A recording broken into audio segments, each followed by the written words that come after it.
Oke, Assalamualaikum warahmatullahi wabarakatuh. Selamat siang Bapak Muhammad Rudiansah, dan semoga kita semua dalam keadaan sehat. Baik, kami dari kelompok 4 kelas 6B akan mempresentasikan 3 materi yang pernah disampaikan dalam matkul Sistem Informasi Radiologi. Baik, untuk materi pertama yaitu Sistem Informasi Radiologi Arsitektur Jaringan dalam PACS yang akan disampaikan oleh rekan-rekan saya. Baik, untuk materi yang pertama terdiri dari 3 subbab yaitu LAN, WAN, dan VPN. Yang pertama adalah LAN atau Local Area Network. LAN adalah jaringan komputer yang memiliki cakupan wilayah terbatas, di mana LAN ini hanya memiliki satu area seperti ruangan, gedung, atau area tertentu. Jaringan ini tuh memungkinkan beberapa perangkat komputer yang saling terhubung untuk berkomunikasi dalam lingkup lokal. Umumnya LAN ini menggunakan media transmisi seperti kabel UTP, switch, dan ataupun router. Contoh dari jaringan LAN sendiri yaitu jaringan komputer-komputer yang ada di sekolah, perusahaan, warung internet, dan jaringan ini memiliki area yang terbatas, biasanya jaringan LAN. Nah, LAN sendiri memiliki fungsi utama yaitu yang pertama mendukung atau menghubungkan dua komputer atau bahkan lebih, kemudian memindahkan file dari satu komputer ke komputer yang lain, dan juga sharing printer. Dan yang terakhir adalah sebagai remote control dari suatu komputer. Next. Nah, berikut adalah contoh implementasi LAN dalam sistem rumah sakit. Yang pertama adalah dari sistem LAN ini berada di Hospital Local Network yang kemudian terhubung dengan modalitas dan juga ruangan-ruangan tertentu seperti IGD, ICU, NICU, kemudian juga diagnostic workstation buat di radiologi. Seperti itu. Next. Nah, struktur jaringan LAN sendiri terdiri dari IP address, subnet mask, gateway, and DNS server. Next. Nah, ini adalah uh, contoh dari sistem LAN dengan susunan dari standar 8 kabel kecil di dalam konektor Ethernet UTP atau STP. Kali ini saya akan kasih tutorial cara membuat kabelan model strike. Model strike adalah kabelan yang biasa dipakai ataupun difungsikan antara perangkat yang berbeda. Contoh misalkan dari komputer ke switch ataupun sebaliknya, atau dari switch ke router ataupun sebaliknya. Ini adalah alat-alat plus bahan yang kita perlukan untuk merakitnya. Yang pertama yang pasti adalah kabelnya itu sendiri, pin RJ45, tang crimping, tang potong, cutter ataupun pisau potong. Langkah pertama yang harus kita lakukan adalah kelupas dua ujung kabelnya. Ujung satu dan ujung dua kita kelupas semua agar terlihat isi kabelnya. Nah, ini adalah contoh dari isi kabelnya. Kelupas antara 6 cm atau 7 cm. Setelah kita kelupas, kita buka, dan ini adalah isi dari kabelnya. Dia ada 4 lilitan, yang satu lilitan berisi 2 kabel, yang sama dengan total ada 8 kabel. 1, 2, 3, 4 kali 2 sama dengan 8. Dan untuk bagian putih-putih ini kita buang, kita potong. Nah, kita buang. Setelah seperti ini, selanjutnya kita luruskan kabelnya, buka lilitan kabelnya, dan kita luruskan satu-satu agar menjadi seperti ini, lurus seperti ini, agar nantinya mudah untuk kita menyusun urutan warnanya. Luruskan bagian ini agar menjadi lurus seperti ini.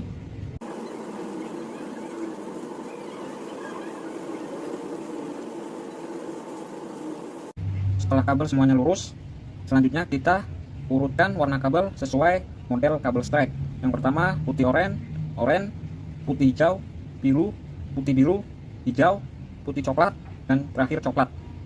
Setelah lurus kita susun, kita rapikan, dan setelah seperti ini selanjutnya kita potong kabelnya. Saat memotong sesuaikan dengan RJ45. Nah, kira-kira segini, kurang lebih 2 cm teman-teman.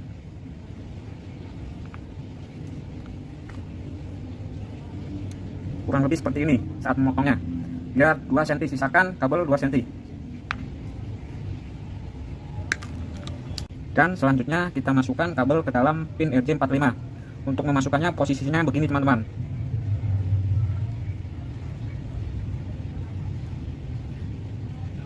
Pastikan urutan warna dari kabelnya sesuai dengan model stripe. Nah, saat kita memotongnya pas, dia akan seperti ini hasilnya. Pastikan semua kabel masuk sampai ke dalam ujung RJ45-nya. Selanjutnya kita tinggal mengepresnya dengan memakai tang crimping. Kita masukkan ke dalam lubang yang ukurannya pas dengan RJ45. Kita masukkan, lalu kita tekan, dan ini sudah jadi teman-teman. Tinggal ujung yang satunya. Prosesnya sama, urutan warna kabelnya pun sama. Dan inilah hasilnya. Untuk ujung yang satunya dia sama prosesnya maupun urutan warna kabelnya.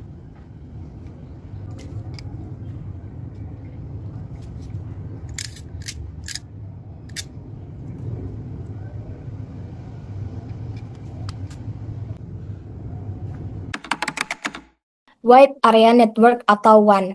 WAN ini merupakan jaringan komputer yang mencakup area geografis yang sangat luas. Tidak hanya satu gedung atau satu kota, melainkan bisa mencakup antar kota, antar negara, bahkan sampai antar benua. Tujuan dari WAN ini agar sebuah site atau lokasi bisa terhubung ke site lain, sehingga pengiriman data itu bisa lebih terpusat dan lebih aman. Salah satu ciri khas WAN ini yang membedakan dari LAN yang sebelumnya, yaitu adanya ISP atau Internet Service Provider sebagai perantaranya. Kalau WAN kan hanya menghubungkan perangkat dalam satu area lokal tanpa perlu ISP. Nah, WAN ini justru bergantung pada ISP atau koneksi internet untuk bisa menghubungkan lokasi-lokasi yang berjauhan. Beberapa contoh implementasi WAN ini dalam kehidupan nyata seperti yang pertama ada internet. Jadi ini adalah WAN terbesar di dunia yang menghubungkan berbagai jaringan internasional di seluruh penjuru bumi.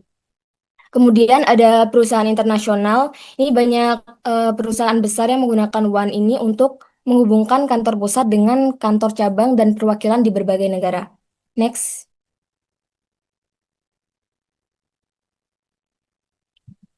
Sekarang yaitu fungsinya WAN. WAN ini memiliki beberapa fungsi penting ya. Yang pertama seperti memudahkan dan mempercepat komunikasi serta pertukaran informasi. Dengan adanya WAN ini, komunikasi antar lokasi yang berjauhan tuh bisa dilakukan dengan cepat dan efisien. Yang kedua yaitu memudahkan perpindahan data. Nah, data bisa dikirim dari satu kota ke kota lain, bahkan bisa ke luar negeri hanya dalam hitungan detik. Yang ketiga yaitu infrastrukturnya terpusat sehingga memudahkan manajemen server. Dengan adanya WAN, server tidak perlu ada di setiap lokasi, cukup ada satu server terpusat yang bisa diakses dari mana saja. Yang keempat, WAN ini meningkatkan keamanan data karena data dikelola secara terpusat melalui jaringan yang terstruktur. Seperti yang bisa kita lihat dalam diagram di slide ini, terdapat kantor pusat di Jakarta yang terhubung melalui WAN ke beberapa kantor cabang, yaitu di Bandung, Surabaya, Palembang, dan bahkan ke telekomuter atau pengguna jarak jauh. Ini menggambarkan bagaimana WAN bekerja di dunia nyata.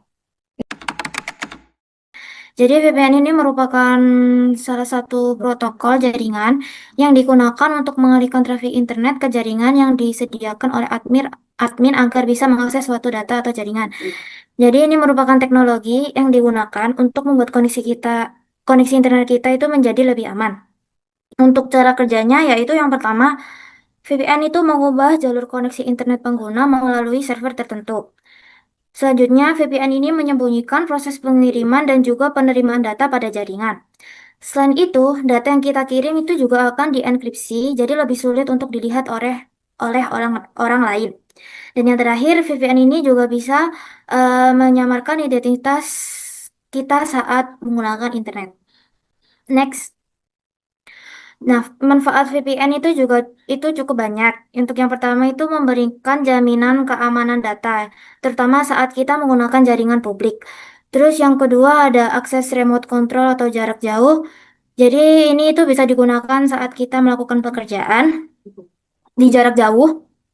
Terus ada mengakses data secara mudah, melindungi privasi online, mengatasi geolocation block, dan juga membuka website yang diblokir oleh pemerintah. Sehingga kalau kita pakai VPN itu, kita bisa tetap mengakses informasi tersebut. supaya lebih gampang, jadi misalnya kita lagi pakai WiFi di tempat umum seperti di kafe. Kalau kita nggak pakai VPN, data kita itu bisa saja lebih mudah dilihat oleh orang lain yang ada di jaringan yang sama. Tapi kalau kita nggak pakai VPN, data kita itu seperti diamankan atau dibungkus gitu. Jadi orang lain nggak bisa melihat isi data kita.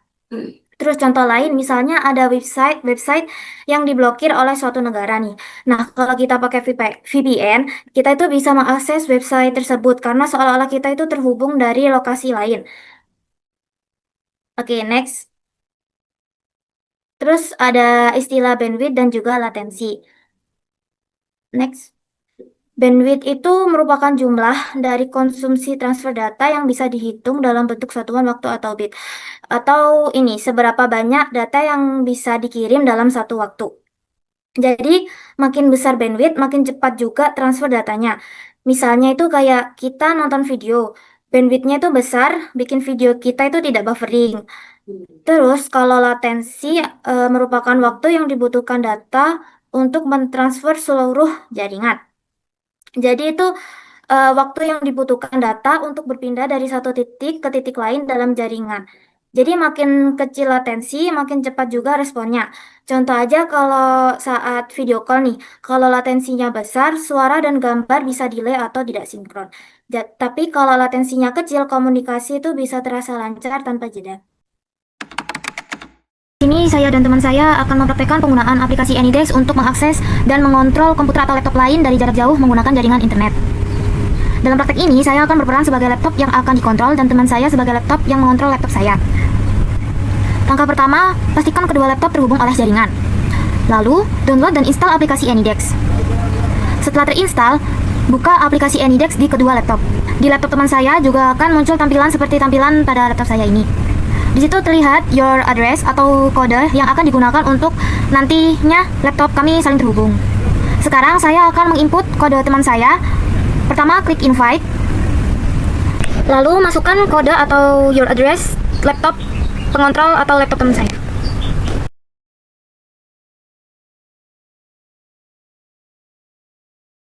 Lalu klik invite. Baik, setelah teman saya mengirimkan link invitation, kemudian akan muncul pop-up notifikasi koneksi seperti ini. Nah, kemudian kita klik connect untuk menghubungkan komputer saya dan juga komputer teman saya untuk saya bisa mengakses komputer teman saya di layar laptop saya. Kemudian setelah terhubung, pada pergerakan mouse ini akan tampak muncul seperti huruf silang, di mana di situ adalah layar laptop saya sudah terkoneksi dengan layar laptop teman saya, dan itu bisa melakukan kontrol seperti pergerakan real time yang muncul di layar laptop teman saya. Di laptop saya, semua pergerakan tadi terlihat secara real time, jadi ini menandakan bahwa remote berjalan dengan baik. Untuk disconnect, klik AnyDesk di bagian ini. Lalu klik disconnect, dan nantinya kedua laptop tidak akan saling terhubung lagi. Terus selanjutnya yaitu ada sistem informasi radiologi, yaitu tentang teknologi penyimpanan dan arsip digital. Next, terbagi menjadi 3, yaitu ada SAN, NAS, dan Cloud Based Storage. SAN sendiri yaitu sebuah sistem jaringan khusus yang dibuat untuk menangani penyimpanan data secara terpusat. Jadi jaringan ini dipisahkan dari jaringan utama agar proses penyimpanan dan pengambilan data bisa berjalan lebih optimal. Secara sederhana, SAN menghubungkan server dengan meningkat perangkat penyimpanan melalui jaringan khusus, misalnya menggunakan Fiber Channel dan ESGSI. Dengan cara ini, data dapat diakses lebih cepat dan lebih stabil. Penerapan SAN sangat bermanfaat pada lingkungan yang membutuhkan kapasitas besar dan performa tinggi, seperti rumah sakit atau instalasi radiologi. Hal ini karena radiologi menyimpan file citra medis yang berukuran besar dan jumlahnya terus bertambah. Melalui SAN, proses penyimpanan menjadi lebih tertata, akses data lebih cepat, dan pengolahannya juga lebih efisien. Next. Nah, ini ada komponen dari SAN sendiri, yaitu yang pertama ada server storage, yaitu media penyimpanan utama tempat seluruh data disimpan secara terpusat. Dalam radiologi, data yang disimpan dapat berupa hasil gambar pemeriksaan, laporan maupun arsip digital pasien. Lalu selanjutnya ada XDD, SAS, Yaitu perangkat ini merupakan hard disk yang biasa digunakan pada sistem server karena memiliki performa yang lebih baik, lebih stabil, dan cocok untuk beban kerja yang tinggi. Yang ketiga yaitu ada switch fiber optik yang berfungsi menghubungkan server dengan perangkat penyimpanan melalui jaringan fiber optik sehingga transfer data dapat berlangsung lebih cepat dan stabil serta lebih bagus. Selanjutnya yaitu yang terakhir ada server operasional, yaitu server yang menjalankan aplikasi atau sistem yang memakai data storage tersebut. Dalam istilah ideologi, server ini dapat digunakan untuk mendukung pengoperasian RIS, RIS, PACS, maupun sistem informasi rumah sakit lainnya. Next. Nah, manfaat dari storage area network sendiri yaitu yang pertama memudahkan penambahan kapasitas penyimpanan. Jadi ketika jumlah data semakin banyak, sistem masih dapat dikembangkan tanpa harus mengganti seluruh infrastruktur. Lalu yang kedua, SAN sendiri membantu pengelolaan data menjadi lebih terpusat dan lebih rapi. Hal ini penting agar data radiologi tidak tersebar di banyak tempat. Lalu yang ketiga, SAN mampu meningkatkan kecepatan akses dan efisiensi kerja sistem, terutama saat data berukuran besar harus dibuka atau dipindahkan. Lalu yang keempat, ada SAN juga dapat menurunkan resiko kesalahan dalam pengolahan data karena sistem lebih terorganisasi. Lalu selanjutnya yaitu SAN memungkinkan peningkatan performa storage dan pendukung akses server ke media penyimpanan dari lokasi yang berbeda. Dengan demikian, pekerjaan menjadi lebih fleksibel dan pelayanan berjalan lebih lancar. Baik, Network Attached Storage ini atau NAS adalah teknologi penyimpanan data yang terhubung ke jaringan sehingga memungkinkan banyak perangkat untuk mengakses data secara bersamaan. NAS bekerja menggunakan protokol berbasis file seperti NFS, SMB, AEP, atau NCP sehingga memudahkan proses berbagi data dalam satu jaringan. Adapun beberapa fitur utama dari NAS antara lain yang pertama mendukung RAID untuk keamanan data, kemudian penyimpanan terpusat, yang ketiga ada backup data, yang keempat digunakan untuk video surveillance, dan yang kelima dapat terintegrasi dengan cloud storage. Next slide.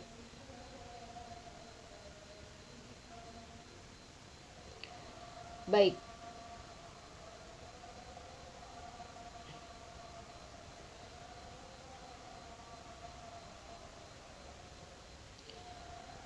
NAS terdiri beberapa komponen utama, yaitu yang pertama ada server NAS sebagai pusat pengolahan data, yang kedua ada hard disk atau HDD sebagai media penyimpanan, yang ketiga server operasional sebagai pengolah data, dan yang keempat ada switch gigabyte yang menghubungkan perangkat dalam jaringan. Semua komponen ini bekerja bersama untuk memastikan data dapat diakses dengan cepat, aman, dan juga efisien. Next slide.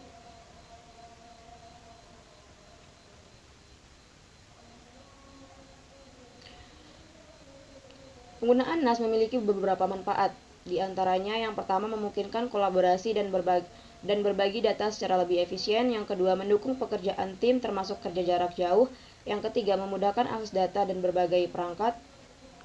Yang keempat biaya relatif lebih rendah dibandingkan dengan sistem penyimpanan lain. Dan yang kelima perawatannya yang lebih mudah.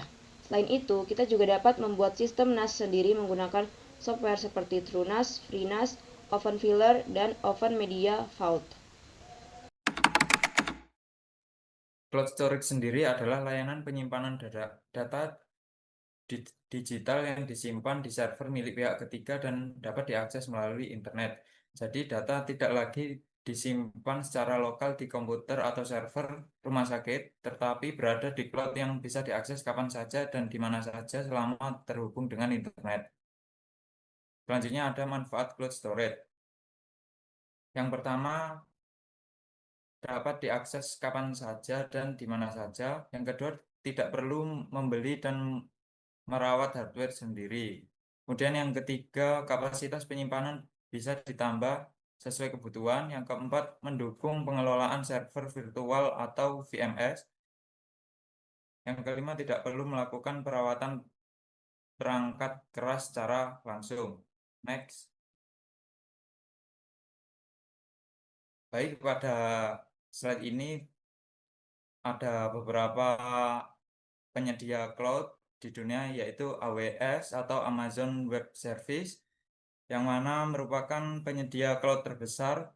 AWS menyediakan berbagai layanan termasuk penyimpanan data, server virtual, dan database yang banyak digunakan oleh perusahaan besar. Yang kedua ada Microsoft Azure, yaitu platform cloud dari Microsoft yang banyak digunakan di sektor bisnis dan kesehatan karena integrasinya yang baik dengan sistem berbasis Windows dan aplikasi medis. Yang kemudian ada Huawei Cloud, yang juga menyediakan layanan cloud dengan konsep Everything as a Service, artinya hampir semua kebutuhan IT dapat disediakan melalui layanan cloud mereka. Baik, pada slide ini kita akan membahas tentang perbedaan antara Sun Storage, NAS Storage, dan juga Cloud Storage.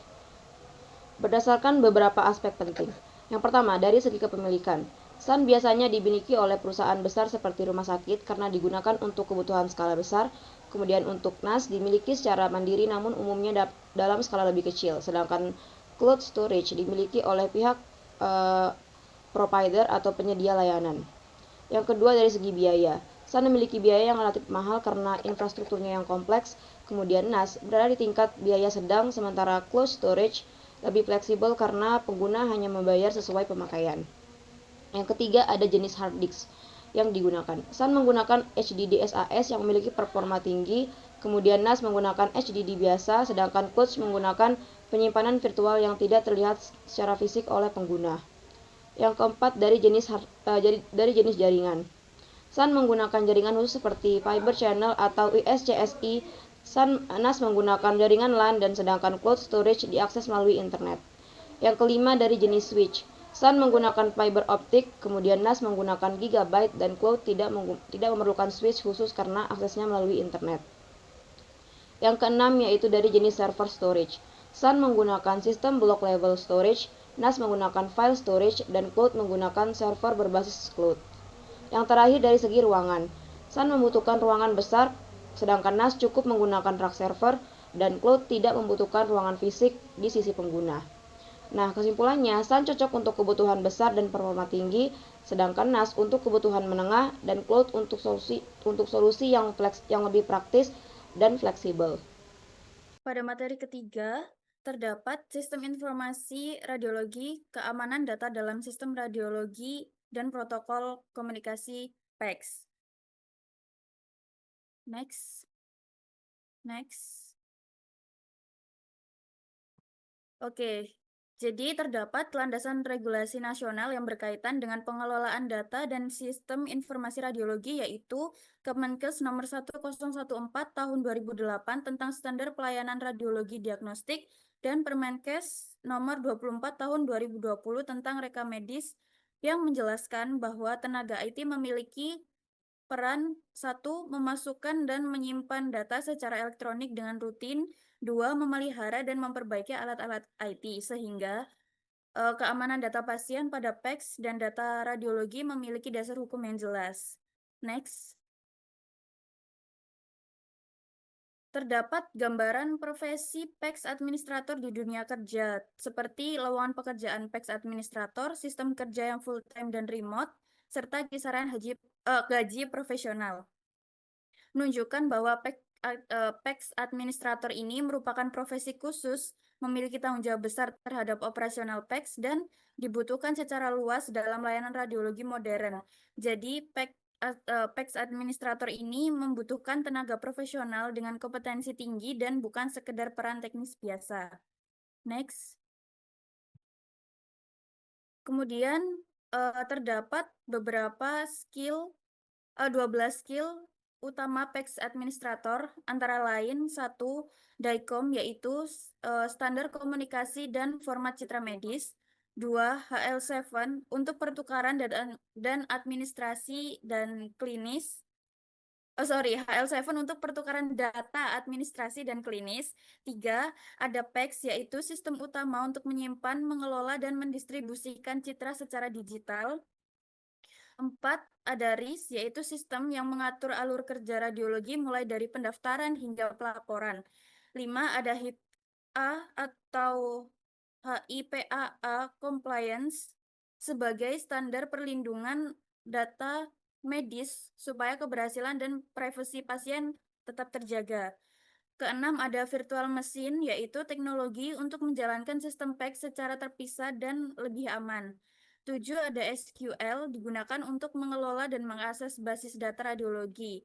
8. Networking digunakan sebagai konektivitas sistem yang aman dan stabil.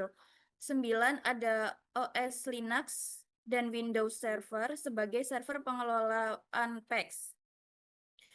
Ke-10 ada VNA atau Vendor Neutral Archive, yaitu sistem arsip citra yang tidak bergantung pada satu vendor tertentu. Yang ke-11 ada Cloud Storage, yaitu media penyimpanan data radiologi berbasis cloud yang aman dan fleksibel. Ke-12 atau terakhir ada Encryption, yaitu perlindungan data pasien dari akses yang tidak sah. HL7 merupakan standar komunikasi data di bidang kesehatan yang digunakan untuk memungkinkan berbagai sistem informasi medis yang saling terhubung dan bertukar secara terintegrasi. Dalam praktiknya, HL7 berfungsi sebagai bahasa yang digunakan oleh sistem seperti Hospital Information System atau HIS, Radiology Information System atau RIS, dan Picture Archiving and Communication System atau PACS, agar data pasien, permintaan pemeriksaan, hingga hasil radiologi dapat dikirim dan diterima dengan benar tanpa kesalahan interpretasi. Dengan adanya HL7, proses pelayanan kesehatan menjadi lebih efisien, cepat, dan meminimalkan kesalahan data.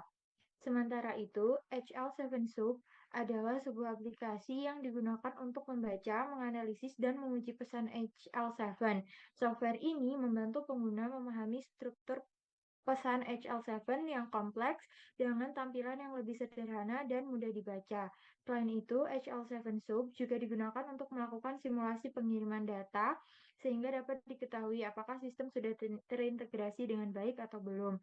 Penggunaan utama dari HL7 Soup sendiri adalah untuk melakukan pengujian atau testing, pemantauan atau monitoring, dan pencarian kesalahan atau debugging dalam proses pertukaran data antar sistem kesehatan. Dengan HL7 Soup ini, pengguna dapat melacak apakah pesan HL7 berhasil dikirim, mengidentifikasi kesalahan format atau data yang tidak sesuai, serta memastikan komunikasi antar sistem seperti HIS, RIS, dan PACS berjalan dengan optimal. Next. Oke, berikut merupakan contoh pesan dari standar HL7 yang digunakan untuk pertukaran informasi medis.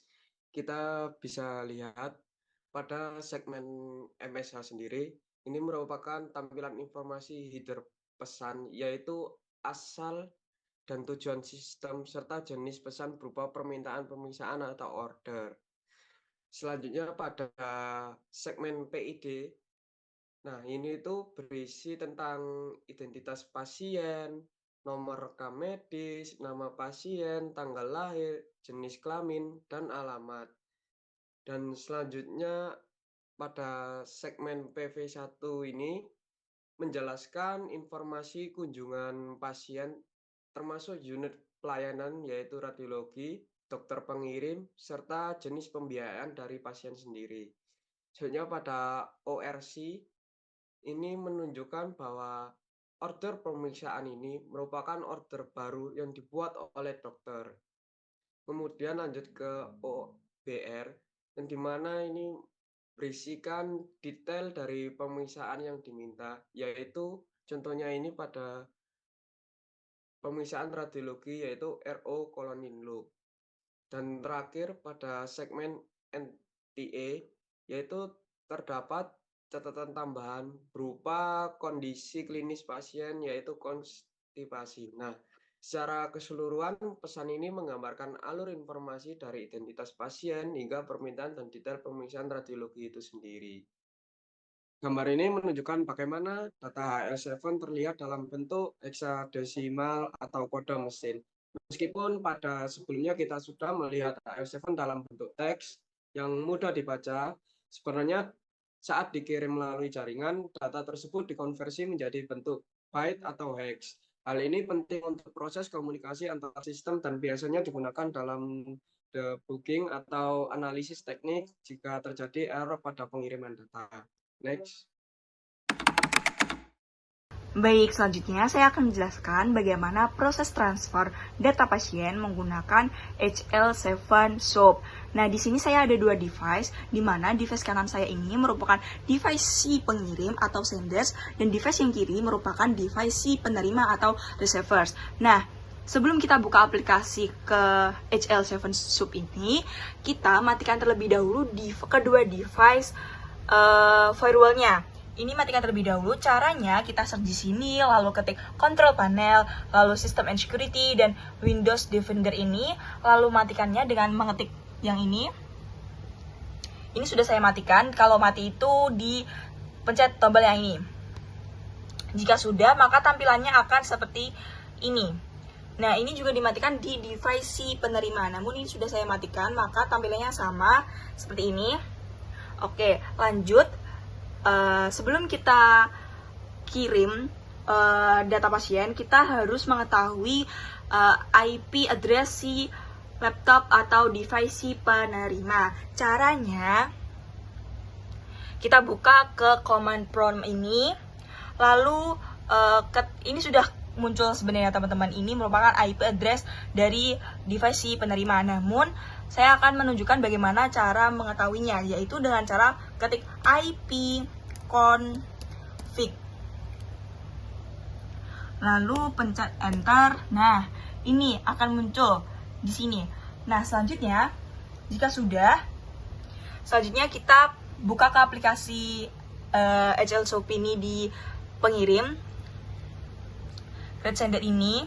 Oh iya, sebelumnya ini kan ada port. Nah, untuk mengetahui port pengirim juga kita harus create receiver ini. Nah, ini portnya sama 22222. Nah, selanjutnya kita ketik namanya seperti contoh Kamila, lalu host address merupakan yang tadi yang sudah kita cari, yaitu ini IP address-nya 192 168 126. Portnya seperti tadi sudah sama, yaitu 2222. Lalu kita simpan saja. Oke, lalu kita balik ke device penerima, kita pencet menu ini, Start Receiving ini. Sampai muncul tanda loading ini, baru kita kirim data pasien dari device pengirim, senders. Kita pencet yang send ini. Nah, sebelumnya ini kosong ya teman-teman, data pasiennya belum ada. Lalu kita pencet send.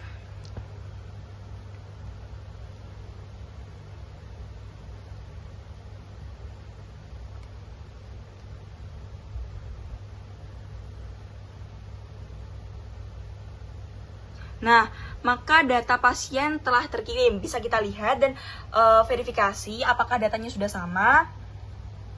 Nah, sama ya teman-teman, data pasien. Nah, apabila data pasien sudah sama, terverifikasi, maka proses transfer data menggunakan HL7 ini telah berhasil. Lalu selanjutnya yaitu ada urutan dari verifikasi HL7 dengan cara yang baik dan benar. Yang pertama yaitu verifikasi struktur pesan. Langkah pertama yaitu memeriksa struktur dari pesan HL7 sendiri.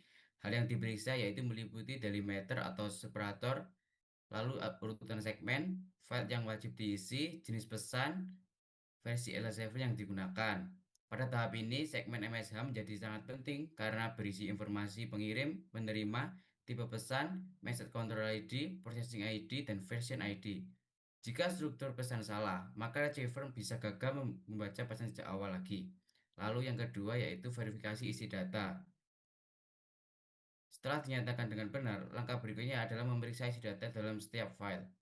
Yang diperiksa antara yaitu ada identitas pasien, nomor rekam medis, nama pasien, tanggal lahir, jenis kelamin, data kunjungan atau lokasi pasien. Lalu tujuan tahap ini yaitu memastikan bahwa pesan tidak hanya benar secara format tetapi juga benar secara makna dan logika. Contohnya, nomor pasien tidak boleh kosong, tanggal harus valid, dan kode dipakai harus sesuai aturan yang disepakati. Lalu yang ketiga yaitu verifikasi proses pengirim pesan. Setelah format dan isi benar, perlu dipastikan bahwa benar-benar terkirim dari sender atau receiver. Dalam praktek HL7, pengirim pesan umumnya menggunakan MLP melalui TCP. Pada tahap ini yang diperiksa yaitu apakah koneksi berhasil, apakah pesan sampai ke sistem tujuan, apakah framing atau pembungkusan pesan sesuai, apakah tidak ada gangguan saat proses kirim. Nah, jadi verifikasi L7 tidak cukup hanya melihat isi pesan, tapi juga memastikan jalur komunikasinya berjalan dengan lancar. Lalu selanjutnya yaitu verifikasi ACK dari receiver. Setelah pesan diterima, receiver biasanya akan mengirim ACK sebagai balasan. ACK ini berfungsi sebagai bukti bahwa pesan sudah diterima dan dinilai oleh sistem tujuan. Hal yang perlu diperiksa yaitu apakah ACK dikirim kembali, apakah ACK sesuai dengan pesan yang dikirim, apakah nilai status pada ACK menunjukkan hasil yang benar. Status ACK pada umumnya yaitu AA pesan diterima, AE biasanya diterima tetapi error, AR pesan ditolak. Jika tidak ada ACK, maka pengirim belum dapat dianggap berhasil sepenuhnya. Lalu yang terakhir yaitu verifikasi kesesuaian dengan aturan partner integrasi. Tahap terakhir adalah memeriksa apakah pesan sudah sesuai dengan aturan khusus dari rumah sakit atau vendor atau partner integrasi. Dalam praktek seringkali dua sistem sama-sama memakai L7 tetapi tetap memerlukan aturan tambahan agar pesan dapat diproses dengan benar.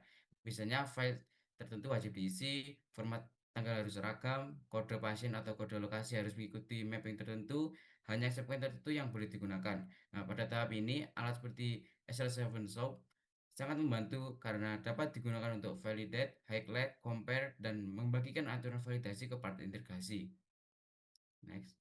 Nah, di sini sangat pentingnya integrasi sistem dalam rumah sakit, seperti HIS, RIS, PEC, harus saling terhubung agar data pasien dapat mengalir secara otomatis. Dengan adanya integrasi, proses kerja menjadi lebih efisien, mengurangi penginputan data berulang, serta meminimalkan kesalahan.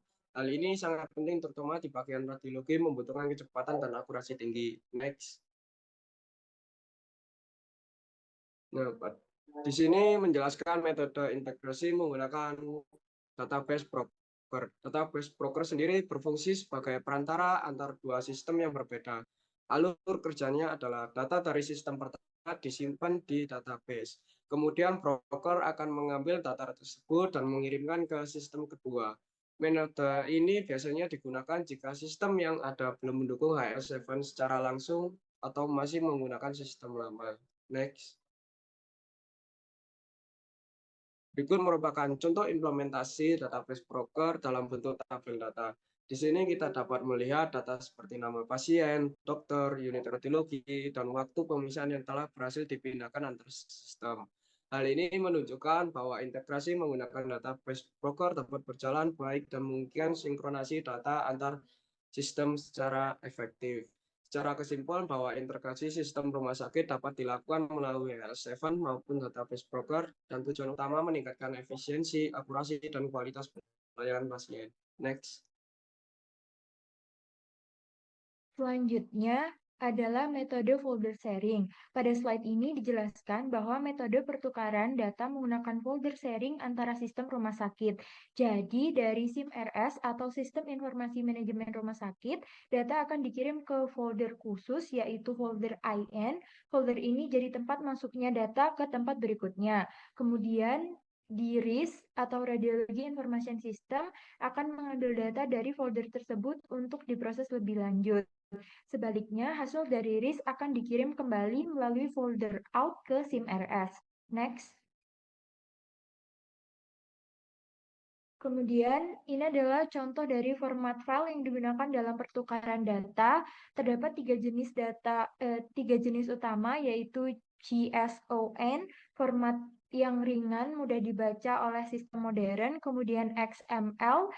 Format ini lebih terstruktur dan sering dipakai di sistem medis. Kemudian ini biasanya untuk konfigurasi sistem. Dalam konteks radiologi, format seperti JSON dan XML sering digunakan untuk pengiriman data, hasil pemeriksaan, atau metadata. Next. Selanjutnya ada enskripsi dan perlindungan data pasien. Dalam dunia medis, data pasien ini sangat sensitif sehingga tidak boleh sembarangan diakses. Karena itu diperlukan sistem keamanan seperti enskripsi untuk memastikan data tetap aman, baik saat disimpan maupun saat dikirim antar sistem seperti SIM-RS dan RIS. Next. Terdapat beberapa istilah penting atau terminologi dari encryption. Yang pertama ada kriptografi. Ini merupakan ilmu untuk mengamankan pesan. Kemudian ada plain text, adalah data asli yang masih bisa dibaca. Kemudian ada ciphertext, merupakan data yang sudah diacak atau dienkripsi.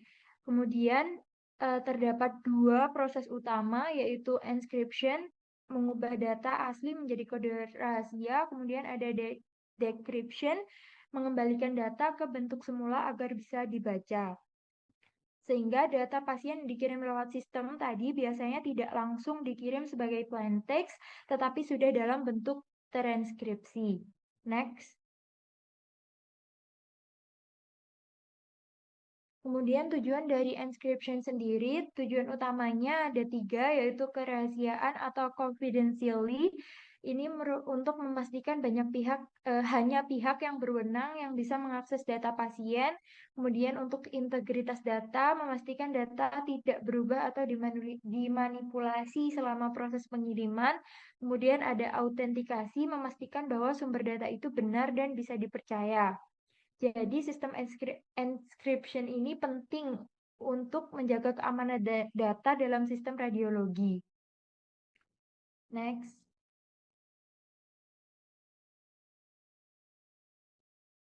Baik, selanjutnya di sini saya akan menjelaskan tentang proses enskripsi. Jadi enskripsi itu adalah proses mengubah data asli atau plain text menjadi bentuk yang tidak bisa dibaca, yaitu ciphertext. Nah, nanti data yang sudah dienkripsi ini bisa dikembalikan lagi ke bentuk semula melalui proses deskripsi.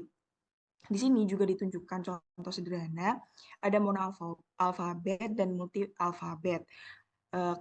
Yang monoalfabet, setiap huruf diganti dengan satu huruf tertentu secara tetap. Sedangkan multi-alfabet lebih kompleks karena satu huruf bisa berubah-ubah tergantung pola tertentu, jadi lebih aman. Selanjutnya ada beberapa jenis metode enskripsi yang sering digunakan. Yang pertama ada BIS 64. Ini sebenarnya bukan enskripsi murni, tapi lebih ke cara mengubah data menjadi format teks supaya mudah dikirim. Lalu ada MD5. Ini digunakan untuk membuat sidik jari digital dari suatu data, biasanya untuk memastikan data tidak berubah. Selanjutnya ada SHA-256 dan SHA-3. Ini lebih aman dibanding MD5 karena menghasilkan hash yang lebih kuat. Kemudian ada HTTPS. Ini yang biasa kita lihat di website, fungsinya untuk mengamankan komunikasi di internet. Dan yang terakhir ada VPN yang digunakan untuk mengekskripsi koneksi internet supaya lebih aman. Selanjutnya ada kepatuhan terhadap standar atau HIPAA compliance. Nah, HIPAA ini adalah standar yang mengatur bagaimana data kesehatan pasien harus dilindungi, khusus dalam sistem digital. Artinya, informasi pasien ini tidak boleh sembarangan diakses atau dibagikan. Hanya pihak yang berwenang saja yang boleh melihat data tersebut. Walaupun ini berasal dari luar negeri, prinsipnya tetap relevan untuk diterapkan di pelayanan kesehatan di Indonesia. Selanjutnya, tentang kerahasiaan data pasien. Jadi, rekam medis itu bersifat sangat rahasia karena berisi identitas pasien, lalu diagnosis hingga riwayat pengobatan. Karena itu, tenaga kesehatan wajib menjaga kerahasiaannya dan tidak boleh mengembalikan tanpa izin. Di Indonesia sendiri, hal ini sudah diatur dalam undang-undang dan peraturan Menteri Kesehatan seperti Undang-Undang RI nomor 29 tahun 2004 tentang praktik kedokteran, Permenkes nomor 269 Menkes per 2008, Permenkes 24 tahun 2022. Tujuannya ini, kerahasiaan medis ini menjamin pasien mendapatkan perawatan medis dengan aman dan nyaman, menjaga privasi pasien, menjaga kepercayaan pasien terhadap dokter. Selanjutnya, sanksi pelanggaran terhadap data rekam medis pasien dapat dikenakan sanksi pidana dan atau sanksi administratif. Berikut ada sanksi pidana, yaitu dokter atau dokter gigi yang tidak membuat rekam medis dapat dikenakan pidana kurungan paling lama 1 tahun atau denda paling banyak 50 juta. Pengungkapan data pribadi yang bukan miliknya dapat dikenakan pidana penjara paling lama 4 tahun dan atau pidana denda paling banyak 4 juta. 4 miliar. Selanjutnya, sanksi administratif. Majelis Kehormatan Disiplin Kedokteran Indonesia atau MKDKI dapat memberikan sanksi teguran tertulis atau pencabutan izin sementara atau tetap bagi tenaga kesehatan yang melanggar. Selanjutnya ada sanksi perdata. Penyebaran data pribadi seorang tanpa persetujuan si milik data dapat digugat secara perdata oleh pihak yang merasa dirugikan.